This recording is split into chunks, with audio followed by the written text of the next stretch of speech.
آپ اب ذرا کمپیئر کریں، ایران میں بھی یہی ہو رہا ہے. دیکھیں ایران میں میجر ایئر آپریشنز کیے، ایئر سٹرائکس کی، بہت تباہی مچائی، لیکن اس کے بعد ریزسٹنس، اور اس میں یہ ہوا کہ جو انیشل گول یعنی کہ رجیم چینج کا نہ، رجیم چینج سے مطلب یہ نہیں تھا کہ لوگوں کی شکلیں بدل جائیں گی، کوئی اور لوگ آ جائیں گے، لیکن یہ کہ سسٹم بدلنا ایسے تھا. ایسے سسٹم جو کہ ایکسپٹ کرے امریکن ڈومیننس کو، اور جو پچھلی رجیم جو سمجھی جاتی ہے علی خامنائی کے انڈر جو پالیسی فریم ورک تھا، اس سے ایران جو ہے وہ تبدیل ہو، اپنا ڈائریکشن چینج کرے، وہ بھی نہیں ہوا. اب یہ ہے کہ جو سب سے ضروری چیز ہے کہ وہ ہرموز، اسٹریٹ آف ہرموز جو ہے، اس پہ ایک طرح سے انہوں نے اپنا کنٹرول اسٹیبلش کیا ہوا ہے.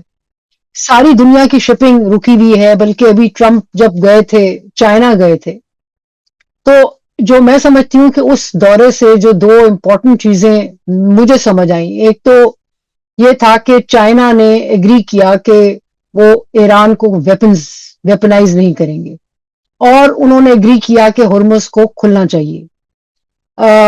تمام جو فائنینشلی امپورٹنٹ ممالک ہیں، یورپین یونین ہے، چائنا ڈیفینیٹلی ہے، وہ اس بات سے بالکل سہمت ہیں کہ ہرمز کو کھلنا چاہیے. اور چکر پرانے یہ ہے اسٹیٹس پہ کھلنا چاہیے. کہ بالکل دیکھیں نا، کیونکہ یہ انٹرنیشنل واٹرز ہیں.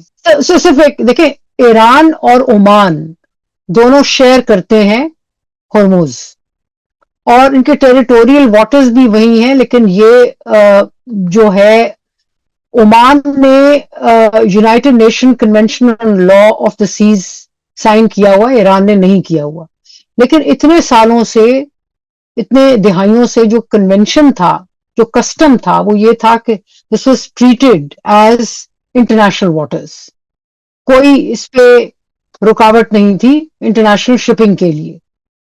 اب جو ہے وہ تبدیلی ہوئی ہے، ایران کہتا ہے کہ جی ٹول لوں گا، پیسے لوں گا، یا جو میرے دشمن ہیں کی شپس وہاں سے آنے نہیں دوں گا.